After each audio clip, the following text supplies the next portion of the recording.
안녕하십니까 여러분. 미국의 락 이야기 신광섭입니다. 블랙 사바스의 오지 오스본 이야기를 아직도 하고 있는데,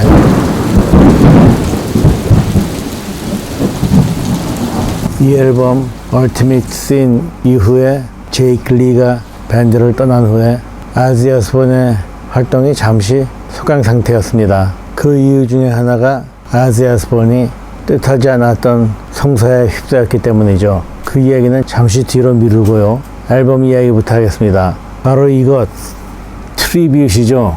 이것이 라이브인데, 죽은 랜디 로즈가 오지 오스본 밴드에 있던 시절 1980년과 1981년 그 사이에 오지 오스본이 랜디 로즈와 함께 라이브로 녹음했던 것을 이 2장짜리 앨범으로 내놓은 것입니다. 이게 웬 전화지? 이게 방송하는 도중에 오는 전화는 장난 전화가 많은데 받지 말을까요? 그래도 혹시 애독자한테서 온 것일지도 모르니까 받아보겠습니다. 여보세요? 네, 그렇습니다.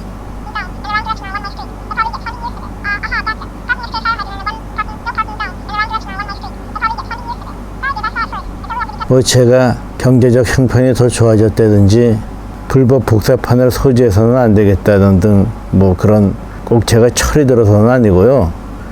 제가 전화를 끊고 말씀드리죠. 이 앨범이 나온 것은 1987년, 그러니까 88 서울 올림픽이 열리기 바로 직전이었습니다. 그때 88 올림픽을 맞이해서 외국 손님들이 많이 서울에 오고 쇼핑도 하고, 그러다가 만에 하나 이런 불법 백판들이 가게에 걸려있는 것을 보면 외국 사람들이 뭐라고 하겠습니까? 그래서 그 무렵에 음반과 서적 등등 저작권, 판매권을 철저하게 강화시켜서 이런 불법 복사 음반들은 모두 시중에서 제거시켰죠. 저와 같은 락 애호가들에게는 큰 타격이었습니다. 음반뿐만이 아니고요, 서적도 외국 것을 그대로 복사해서 판매하는 것이 금지되었죠. 그때까지는 당시 대학에서도 가르치던 거의 모든 외국 서적들, 원서라고 불리우던 것들이죠. 이런 서적들이 학생들에게 싼 값으로 보급되어서 대한민국의 근대화 발전에 복사판 서적들이 꽤 기여했다고 저는 믿고 있습니다.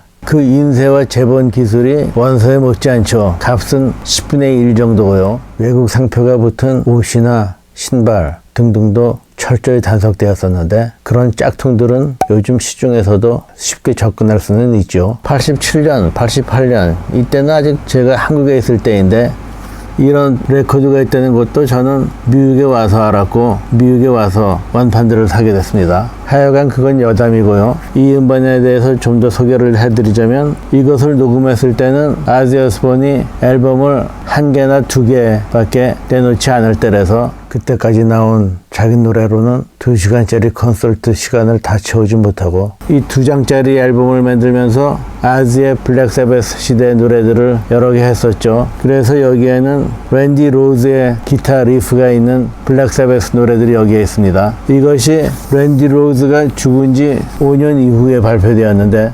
그때까지는 랜디 로즈의 어머니 들롤스가 죽은 아들의 음악을 듣는 것을 가슴 아파해서 그때까지 이 앨범을 내놓지 못했었다고 여기에 오지 오스본의 글을 써놨습니다. 한편 이 앨범 안에는 랜디 로즈가 어렸을 때의 가족사진과 함께 랜디의 어머니 들롤스의 편지가 들어있는데, 그간 랜디를 기억해주고 그 어머니에게 위로의 편지를 보내준 팬들에게 감사하며 이 앨범을 발표할 수 있게 한 오지 오스본에게도 고맙다는 내용의 편지가 들어있습니다. 랜디는 클래시컬 기타를 전공해서 락과 클래식의 융합을 시도하려 했다는 내용이로군요. 저번에 말씀드린 바와 같이 랜디는 아깝게도 26살의 젊은 나이로 비행기 사고로 죽었죠. 이 앨범의 마지막 랜디 로즈의 솔로 기타 연주 D, 이것은 그가 그의 어머니 들롤스를 위해서 만든 짧은 기타곡인데, 첫 번째 앨범 블리자드 오즈 앨범에도 실린 것이죠. 이 앨범의 마지막 곡이 하필 그것이어서 듣는 사람들의 마음을 아프게 하고 있습니다.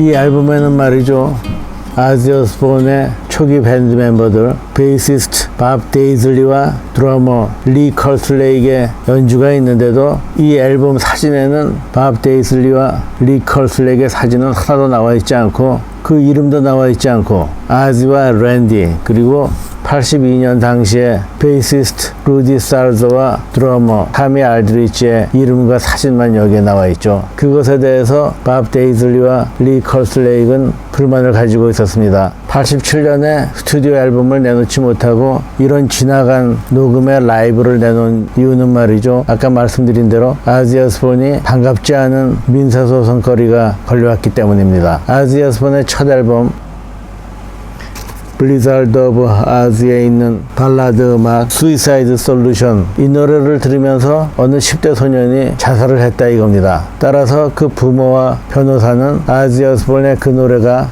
그 소년의 죽음과 밀접한 관계가 있다고 주장을 하는 것입니다. 그 이야기를 들어보세요. This year, outraged parents even demanded congressional hearings. Specifically, Ozzy Osbourne's heavy metal music made his son take his life. Song Suicide Solution that a grieving father says contributed to his son's death. Jack and Jacqueline McCollum's 19-year-old son, John, shot himself in the head the night of October 26, 1984, while listening to the music of Ozzy Osbourne. The police photo shows the headphones were still on when he died. When the police arrived at the McCollum's house, they found Osbourne records still on the turntable. The final song on that side of the record was Suicide Solution, which to me says, made your bed, rest your head, but you lie there and moan. Where to hide? Suicide is the only way out. Trying to find a clue to his son's death, Jack McCollum has spent hours searching the lyrics of Osbourne's music. Some of the lyrics of Paranoid. All day long, I think of me, but nothing seems to satisfy. Think I'll lose my mind if I don't find something to pacify. Can you help me? Oh, won't you blow my brain? Now the McCollums are suing Osbourne and CBS Records, suing for damages in the first case of its kind. I don't think that we can prove that Ozzy Osbourne wanted John McCullough to pull the trigger. But the point is that they knew that this record was going to encourage or promote suicide. And the song's about like the dangers of alcoholism, like alcohol will kill you just like any other drug will. You know? It's just wine is fine, but whiskey's quick as suicide is slow with liquor. And that's easy. It's just a terrible case of misinterpretation as far as I'm concerned. 수이사이드 솔루션을 작사한 밥 데이즐리 역시 법정에서 그 노래에 대한 설명과 증언을 해야 했습니다. 결국 이 사건은 아지 오스본에게 아무 혐의도 없는 것으로 결론 짓고 넘어가게 되었죠. 이것을 계기로 아지 오스본을 비롯해서 여러 락커들이 청소년의 정서에 악영향을 끼친다면서 사회 문제가 되기도 했습니다. 다음은 당시 미국에서 인기를 끌었던 제럴드 리베라의 토크쇼에서 이야기했던 아지 오스본의 이야기입니다. I see tattoos of your name on some of these teenage devil worshippers' arms. Wherever I see devil graffiti and satanic graffiti, I see your name also. Do you feel a sense of responsibility, Oz? The only responsibility I feel is the fact that I'm a true musician of what I play. I don't want to make anybody start doing all this devil worship crap because that's not my intention. Although I have sung. 글쎄요, 이런 락 음악들이 청소년들에게 나쁜 영향만을 끼쳤는지 저는 거기에 꼭 동의할 수는 없습니다.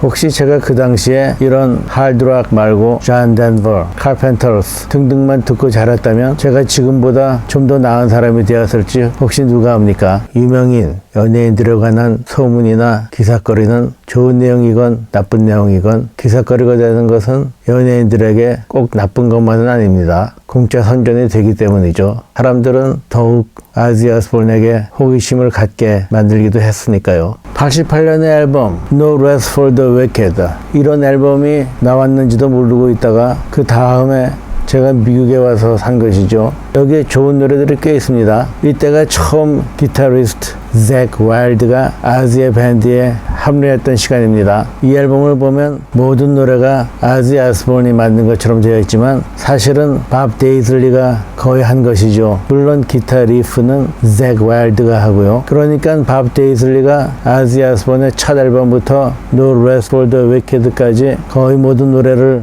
도맡아서 작곡 작사한 것이죠. 밥 데이즐리가 이 앨범에서 베이스 연주도 맡았습니다.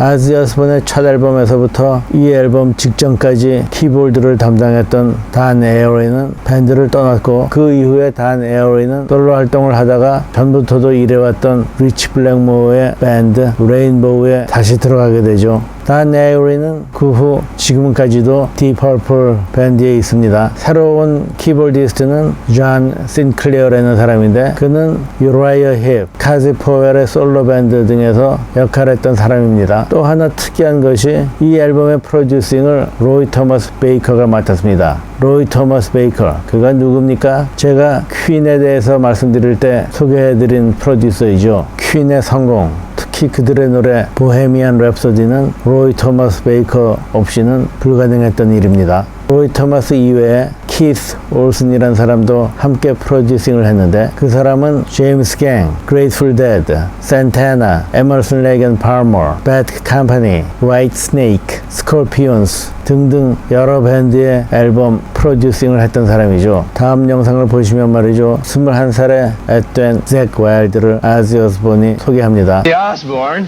and he's brought a friend with him. My new guitar player, Zach Wild. With him. A little bit of round of applause there, ladies and gentlemen.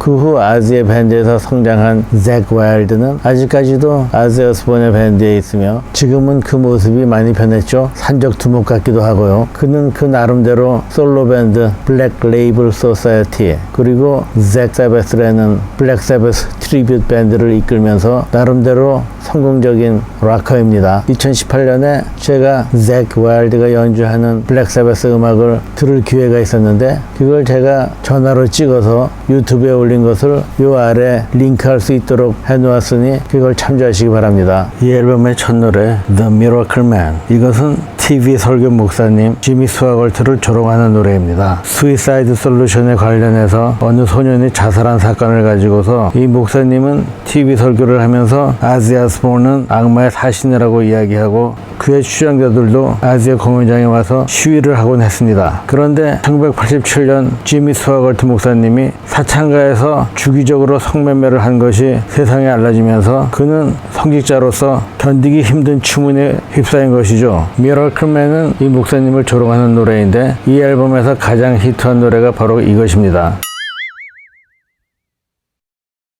그 다음 앨범 1990년인데 Just Say Ozzy, 당시에 마약 추방 캠페인에 쓰인 용어 Just Say No to Drug, 이것을 변경해서 만든 것이 Just Say Ozzy이죠. 이것은 라이브 앨범으로 LP가 아닌 30분짜리 EP입니다. 여기에 블랙 세베스의 노래 Sweet Leaf, 이것은 대마초에 관한 노래인데, 이것이 있는 것을 보면 이 앨범이 마약 추방, 즉 Just Say No와 같은 의도로 만들어진 것은 결코 아니죠. 여기에서 특이한 것은 블랙 세베스의 베이시스트 기절 버틀러가 이 라이브 앨범의 베이시스트로 있다는 것입니다. 기절 버틀러는 이 직전의 스튜디오 앨범 No Rest for the Wicked 앨범 발표 직후에 밥 데이즐리가 밴드를 떠남으로써 기절 버틀러가 그 앨범의 투어 공연 때 베이스를 맡았었죠. 그래서 아까 말씀드린 미러클맨의 뮤직비디오에서도 기절 버틀러의 모습을 볼 수가 있습니다. 몇 해 전에 블랙 세베스 얘기에서 제가 기절 버틀러는 당시에 토니 아이어미가 이끌던 블랙 세베스를 탈퇴해 있다가 토니 아이어미의 블랙 세베스로 돌아오기로 약속했다가 마지막 순간에 아지 오스본과 합류했던 것 여러분들 다 기억하시죠? 다음 해 앨범 No More Tears, 이때부터는 저도 LP가 아닌 CD를 더 많이 구입하게 되었습니다. 이것은 잭 와일드가 거의 작곡하고 모럴헤드의 기타리스트이며 싱어이기도 한 레니 켈미스터가 작곡에 참여하고 작사를 그가 거의 했습니다. 밥 데이즐리가 이때도 베이스 연주에 참여했습니다만 그는 이 앨범 작곡과 작사에 참여한 것 같지는 않아요. 이 앨범에는 Mama I'm Coming Home, Road to Nowhere 등과 같은 발라드 음악들이 여러 개 있는 듣기 좋은 음반입니다. 아지 아스본의 음반 중에서 첫 앨범 Blizzard of Oz와 함께 이 No More Tears는 그의 가장 많이 팔린 음반 중에 속하죠. 다음 앨범 1993년의 라이브 앨범 Live and Loud. 이 라이브가 녹음된 것이 1993년 여름 아지 오스본은 이것을 마지막으로 연예계에서 은퇴한다고 선언했습니다. 그의 은퇴 기념으로 블랙 사바스의 오리지널 멤버들이 다시 모여서 함께 공연한 것이 이 앨범의 마지막에 있습니다. 블랙 사바스의 블랙 사바스. 그 노래 하나만이죠. 몇 회 전 블랙 사바스의 이야기에 제가 아지 오스본의 은퇴 공연 이야기를 하면서 당시에 블랙 사바스의 싱어 러니 제임스 디오가 아지 오스본과 같은 무대에서 아지 오스본의 노래를 하는 것을 거부해서 러니 제임스 디오가 탈퇴하고 대신 주다스 프리스트의 싱어 롭 할스폴드가 블랙 사바스와 함께 노래했던 것 제가 말씀드렸는데 다들 기억하시죠? 이 라이브 앨범이 VHS 테이프로 나와 있어서 저도 하나 가지고 있었는데 이 비디오에 나오는 영상들은 한 곳에서만 찍은 게 아니라 그 전해에 몇몇 장소에서 찍은 것을 편집해서 만들었기 때문에 아지 오스본과 잭 와일드의 의상과 기타가 노래 하나에서도 여러 번 바뀌곤 합니다. 본인도 자기가 연예계에서 은퇴해서 집에 가겠다고 얘기했고 모든 사람들도 그가 이젠 끝이라고 믿고 있었습니다. This is the last show for me, man. It's my very last concert, Jack.